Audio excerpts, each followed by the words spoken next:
Salut à tous, bienvenue au cœur de l'extrême. Nous sommes ici à Val-Nord-Arcalis en Andorre pour la troisième étape du Freeride World Tour. Dans cette émission, on va suivre les performances des 5 Français engagés en snowboard hommes et femmes et en ski hommes. Et puis nous reviendrons aussi sur le drame qui a touché la caravane du World Tour, à savoir la disparition du guide Berja Hayed dans une avalanche alors qu'il était en train de vérifier la face qui sera utilisée pour la compétition.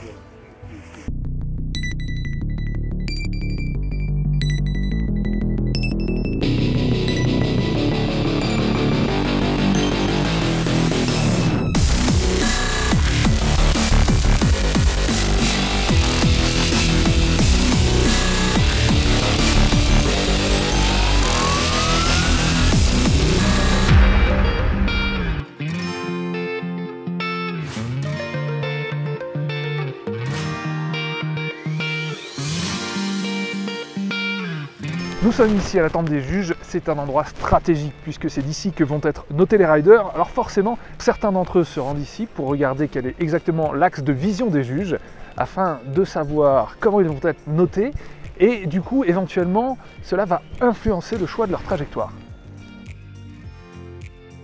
La première raison, c'est pour vérifier qu'ils voient bien tout ce qu'on veut faire. Des fois, on sauce quelque chose et depuis le point de vue des juges, ça apparaît un peu caché. Puis ensuite, c'est toujours bien d'avoir le point de vue des juges parce que tu vois un peu qu'est-ce qui s'enchaîne le mieux depuis là où ils voient. Donc si tu as prévu un mouvement spécial, par exemple un slash de neige, ben, tu vois dans quelle direction elle va la neige. C'est une question de détail. Première fois que je viens juste ici. J'ai plein de choses en tête et j'ai pas encore vraiment prévu, mais je pense que oui, ça a une part de la décision. Ça aide de venir ici, clairement. Il y a eu beaucoup de vent et il y a pas mal de take-off sur les sauts qui sont beaucoup soufflés. Donc ça élimine pas mal de possibilités. Donc je me retrouvais avec beaucoup de lignes au début et là je suis en train de les éliminer les unes après les autres. Alors oui, il y en a beaucoup, mais peut-être pas aujourd'hui, je sais pas.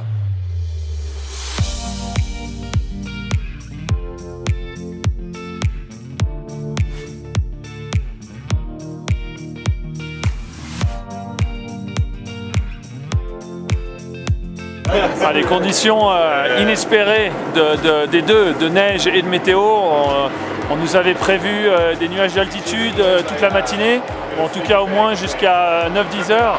Et on est arrivé ce matin ici, il était 6h30, on avait une nuit magnifique claire, il y avait une lune superbe, extraordinaire. Je viens de faire mon run d'ouverture et la neige est incroyable, il y a cette petite couche de snow qui est tombée dans la nuit, là, qui est voilà, une poudreuse extraordinaire, donc ça tient, ça accroche, en même temps il n'y a pas de surprise.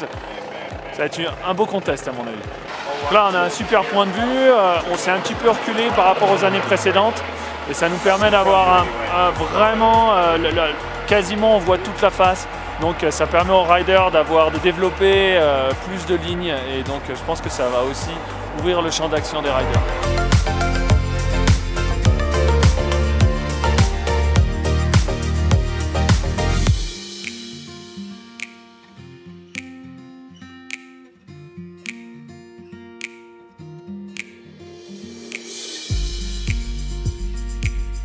La compétition va commencer dans quelques minutes. Moi, je vous propose de faire un saut en arrière, de retourner à la soirée d'hier. C'était le Riders Meeting et c'est là que les derniers réglages sont peaufinés et que les riders savent vraiment à quoi s'attendre.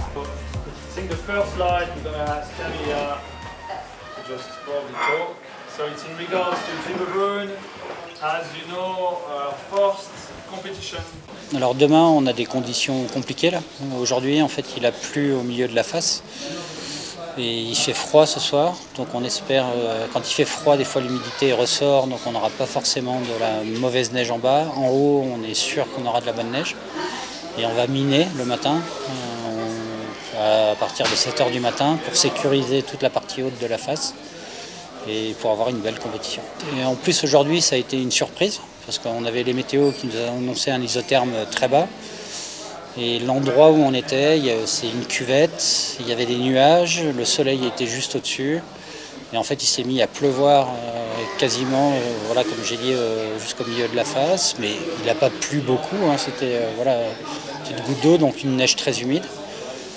Et on espère, là avec le froid, là ce soir en fait ça s'est dégagé, que l'humidité va ressortir et qu'on va pas avoir une neige inskiable, parce que ce qui peut arriver aussi.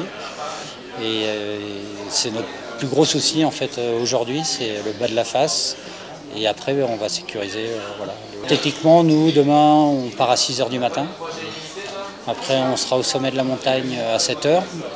Et on va skier la face, on va miner la face aussi, pour des endroits où aussi il y a un risque d'avalanche, et pour que la face soit sécurisée au maximum pour la course. Demain, on a donc cette épreuve du Freeride World Tour qui commence en Europe avec l'Andorre, et on va envoyer donc dans cette phase qui est assez extraordinaire, qui s'appelle Basse-Hernégré, les snowboarders en premier. On va commencer par les snowboard hommes, snowboard femmes derrière, ski femmes et ski hommes. Cette année, on a eu plusieurs cas de figure où on s'est aperçu qu'en fait les snowboarders étaient bien plus performants dans des conditions optimum de neige, donc avec une neige poudreuse qui était assez lisse et moins tracée. Et à l'inverse, les skieurs qui eux avaient moins de problèmes, c'était plus égal de faire partir le premier skieur, enfin entre le premier skieur et le 20e, qui est déjà des traces, comme ça il y avait, voilà, c'était un peu plus juste entre la différence de conditions entre le premier et le dernier. Lolo Bess vient de nous le dire, les snowboarders hommes vont partir en premier.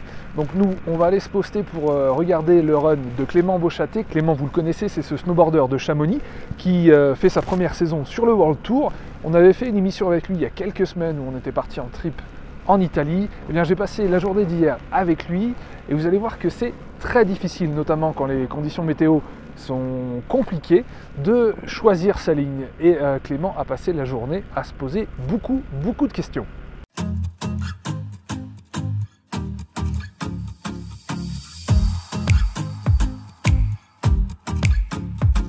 Mettre un petit coup de jumelle, c'est vraiment important, c'est 50, 60, 70% du boulot, c'est vraiment indispensable.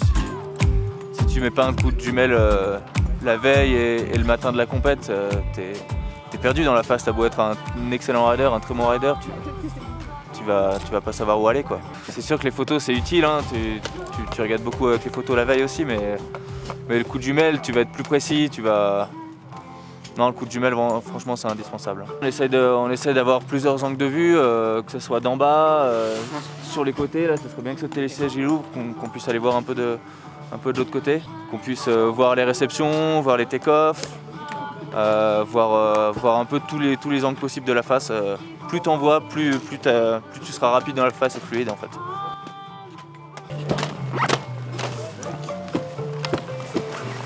Allez, au café.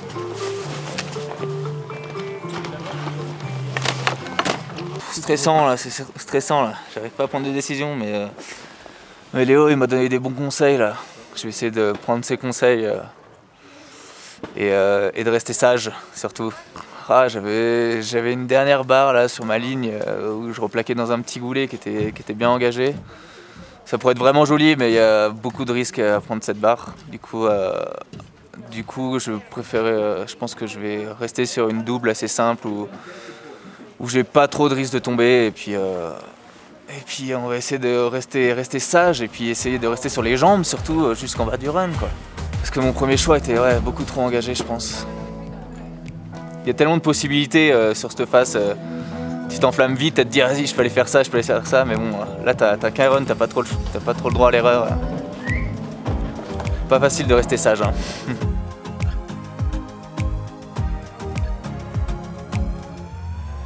Ça dit que là la visée elle est toujours autant pourrie que tout à l'heure. Et ce jour blanc il me pète les yeux, j'arrive rien à voir là. Mais bon, on s'est rapproché un peu de la face là. On change d'angle de vue, c'est pas mal. C'est sûr que certains riders, ça fait un moment qu'ils la ride cette face. Toujours la même depuis quelques années. Ouais, c'est sûr qu'ils ont un certain avantage. Après, moi je me dis qu'en ayant un œil nouveau, je peux avoir peut-être des nouvelles lignes, avoir un peu d'originalité, je sais pas, peut-être on verra ce que les autres feront, mais pas facile de trouver trop de choix sur cette face, trop de choix en fait. Trempé, catastrophe. Croise les doigts pour demain là, parce que... Et quand il pleut comme ça a quel effet sur la neige? Ben, autant en haut de la face, elle ne sera pas atteinte la neige, mais on sait pas, franchement je sais pas à quelle hauteur il neige, là, à quelle hauteur il pleut encore. Mais là c'est clair que la neige elle va être vraiment humide, vraiment imbibée d'eau, ça va être de la neige bien lourde. Neige de printemps. Ouais, neige de printemps un peu, je sais pas ce qu'ils vont nous dire ce soir au meeting, mais je sais pas aussi si on va avoir un forerunner ou un guide qui va raider dans la face pour qu'on voit un peu les conditions de neige. Ouais, conditions pas faciles encore une fois là cette année, un peu compliqué. Hein.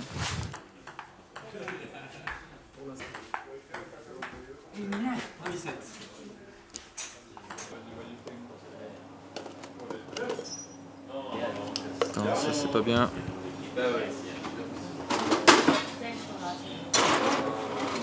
Ça c'est pas bien. Je pense que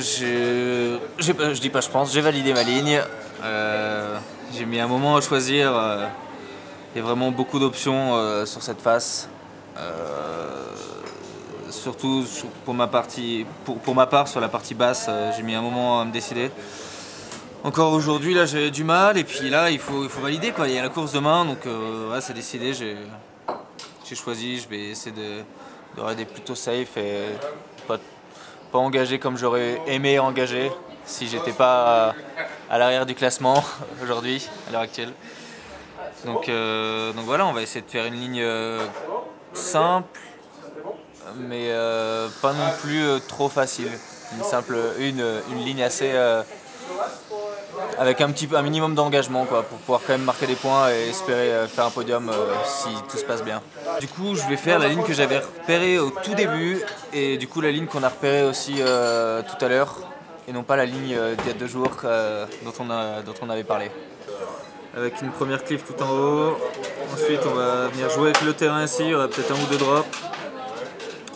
Partie du milieu, un drop tout en longueur sur la barre en longueur. Et puis dernière partie technique où j'aurai 2 petits drops et terminer avec cette grosse barre là et finir dans le couloir tranquillement avec pas mal de vitesse. J'ai vraiment envie d'assurer et il faut que je marque un maximum de points. J'aimerais pouvoir faire des tricks que je sais faire, mais c'est prendre des risques aussi. Et si j'ai pas le mouvement de terrain parfait, si j'ai pas la cliff parfaite pour faire ce que j'ai envie de faire, je prends pas le risque, je le fais pas. Je préfère assurer. Il y a déjà des risques de tomber en assurant, alors si en plus de tricks, ça va commencer à être compliqué.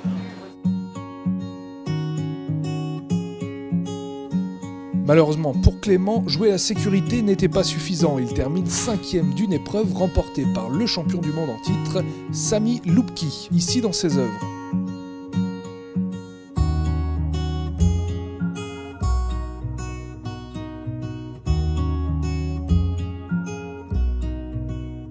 On retrouve après son run Clément.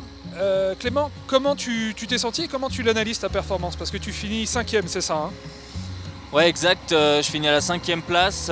J'ai fait un run vraiment simple. J'ai pas voulu prendre trop de risques.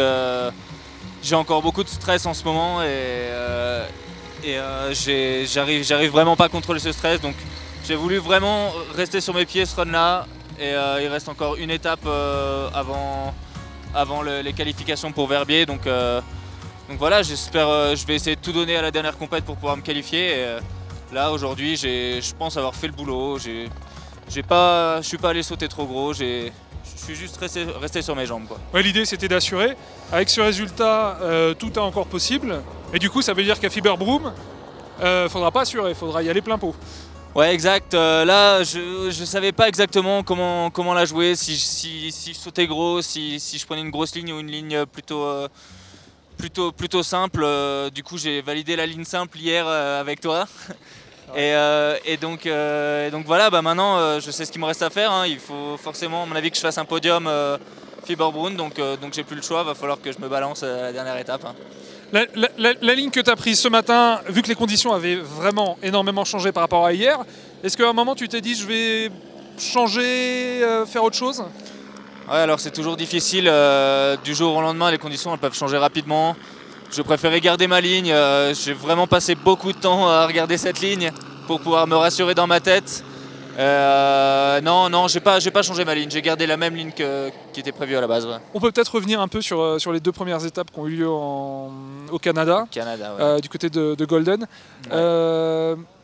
C'est quoi? C'est le stress? On s'était vu avant en fait le début de la saison, Ouais, exact. et tu avais un peu du mal à imaginer ce que ça allait être, cette fameuse pression médiatique, pression des sponsors, enfin tout change par rapport au qualifier. Effectivement, tu es allé dans le dur, quoi.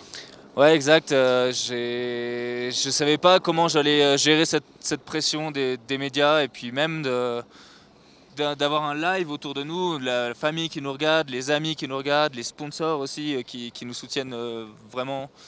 Et c'est vrai que les 2 premières étapes au Canada, j'ai pas réussi à gérer ça. J'ai été vraiment stressé. J'ai été incapable de rider. Je suis tombé sur les 2 compétitions. Alors voilà, aujourd'hui, je pense avoir fait le travail. Je reprends un petit peu de confiance et j'espère supprimer ce stress à Fiberbrunn. Bon, de toute façon, le niveau, il est là. C'est vraiment, il faut que la tête soit en adéquation avec la board, et puis tout devrait bien se passer. Ouais, exact, hein, il y a beaucoup de travail qui se passe dans la tête. Je pense avoir largement le niveau de tous ces riders qui sont sur le tour. Maintenant, il faut vraiment se concentrer et ouais, c'est tout dans la tête. Il faut se débloquer, quoi. Bon bah écoute, Clément, on te laisse partir parce que là tu repasses rapidement par Chamonix avec Léo Slemet notamment, et vous filez ensuite très vite en Autriche, et on va regarder ça évidemment avec attention, avec affection même, car Clément est, il faut bien le dire, un gars extra. Chez les femmes en snowboard, c'est l'Autrichienne Manuela Mundel qui s'impose. La championne du monde en titre Marion Aerti est visiblement déçue de sa 3e place. Je suis hyper déçue, j'étais super contente jusqu'à ce que je mette les fesses dans une récef. C'est encore une erreur, hein. En plus, tant pis, hein. On va essayer de faire mieux la prochaine fois et puis on verra bien ce que ça donnera. Mais c'est clair que ouais, ça fait brère. Mais c'est le jeu, hein. C'est pas grave. Je me suis un peu perdue sur la fin, je crois, et je n'ai pas assez tenu sur mes jambes sur le dernier saut. C'est comme ça, hein, tant pis, on va faire encore plus de préparation, encore plus de ride ces prochains jours, et ça devrait le faire. On vient de voir les snowboards. Avant de voir les skis, on va rencontrer Julien S, c'est le manager du Freeride World Tour, et il va revenir avec nous sur le début de saison, sur les 2 premières épreuves au Japon et en Colombie-Britannique de ce Freeride World Tour 2018. Japon, ça s'est bien passé. C'est vrai qu'on n'a pas fait de compétition là-bas, mais ça s'est bien passé. C'était la 2e fois qu'on y allait, sachant qu'on a fait l'année passée un événement de qualifier. Donc on avait une première expérience avec la montagne, avec les gens, avec la culture.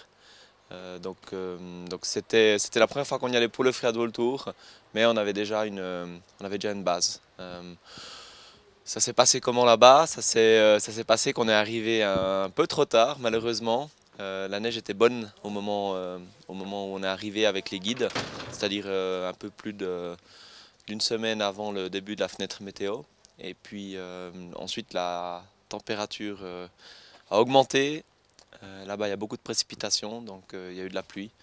Et la pluie a finalement rendu les situations d'enneigement, la sécurité en général, pas assez mauvaise pour faire une compétition. C'est quelque chose qu'on va remettre l'année prochaine. On a une collaboration de 3 ans avec eux, donc 2018, 2019, 2020.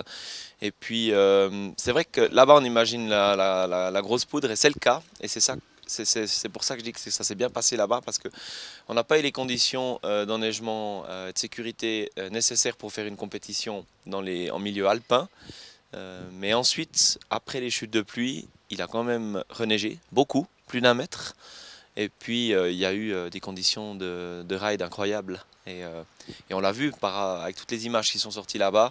Les riders, je pense qu'ils ont passé une semaine là-bas qui était incroyable. Ils ont vraiment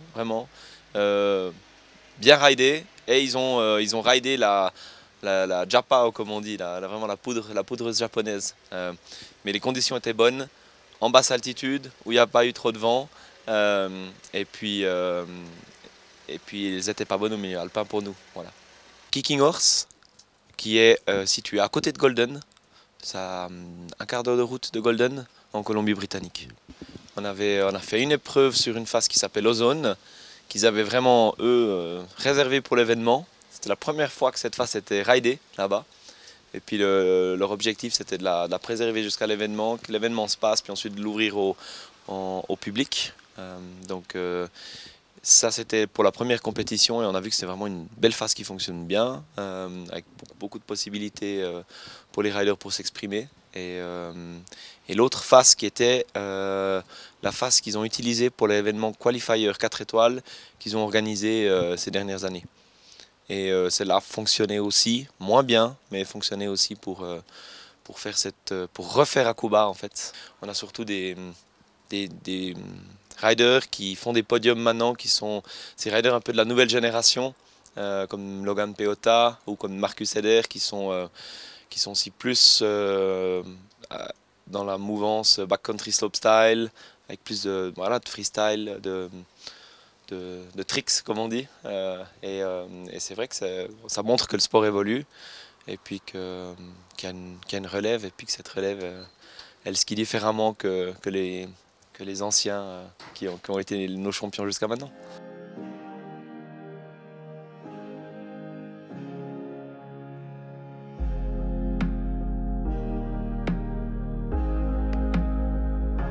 Côté ski, on assiste à un véritable feu d'artifice, tant le niveau est élevé chez les hommes comme chez les femmes, avec les victoires d'Ariana Tricomi et Christopher Turdell. Côté français, Loïc Colombaton monte sur la 3e marche du podium. Michael Bimboès termine 8e et enfin Léo Slemet déçoit légèrement à la 15e place.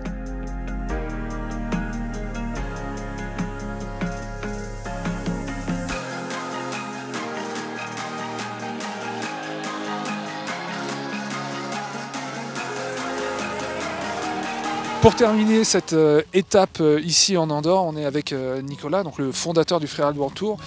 Nicolas, on a vécu vraiment cette semaine l'intégralité du spectre du freeride, le meilleur avec cette compétition qui s'est très bien déroulée, on va revenir dessus après, et le pire aussi avec l'accident qui est arrivé à l'un des guides qui sécurisait la face pour les riders. Oui, beaucoup d'émotions parce que la montagne en général en amène des émotions, et comme tu le dis, c'est souvent et très souvent fantastique, et puis le risque zéro n'existe pas et l'accident peut arriver, et c'est ce qui est arrivé à 2 guides qui étaient expérimentés et qui, malgré le fait qu'ils étaient là depuis plusieurs jours, malgré le fait qu'ils étaient allés sur la montagne, eh bien il y a eu à un moment donné quelque chose qu'ils n'avaient pas prévu.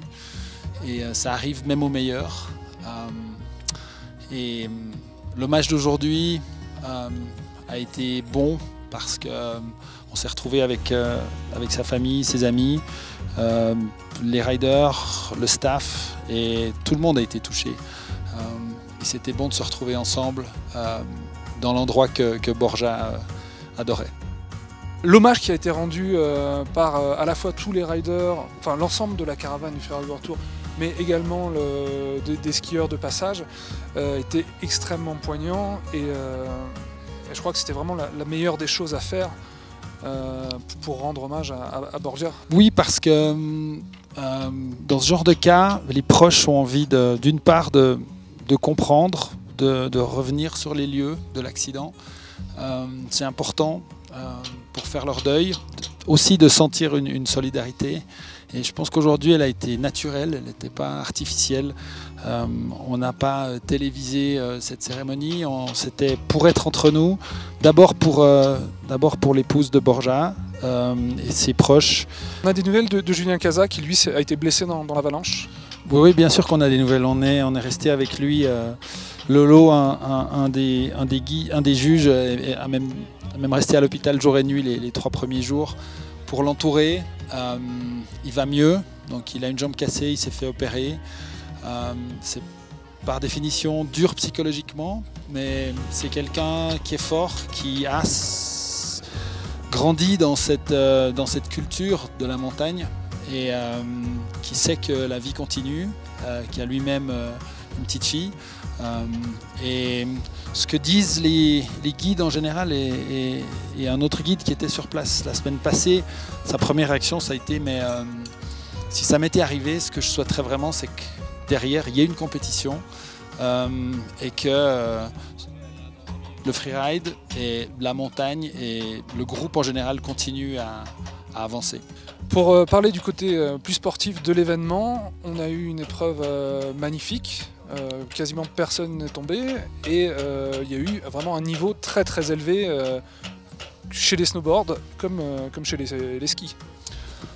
Oui, il y a une progression et un niveau qui est incroyable. Pour faire un top 10 chez les skimen, sur 22, 23, 24 gars qui sont au départ, il faut dérouler un run parfait. Et ensuite on voit les juges qui vont chercher les petits détails pour créer un classement. Alors c'est la preuve que le sport est sain, qu'il évolue, qu'il y a une concurrence, qu'il y a des jeunes qui arrivent. Aujourd'hui, Craig Murray, qui était encore un junior il y a 2 ans, est 2e sur le podium. Et ça, c'est un excellent signe. Et puis aussi, c'est un signe que ces riders sont des pros qui arrivent, malgré l'émotion, malgré les conditions, à s'adapter, à préparer leur ligne et à la délivrer en restant sur leur ski de haut en bas. Donc ça fait vraiment plaisir de voir qu'on a un futur et que chaque année on voit de nouvelles choses. Le classement est resserré, c'est-à-dire tout va se jouer vraisemblablement jusqu'à la fin de la saison et à Verbier on va avoir une véritable apothéose. Alors merci de nous avoir reçus. Merci à vous de couvrir le Freeride World Tour de manière objective, sympa et intelligente.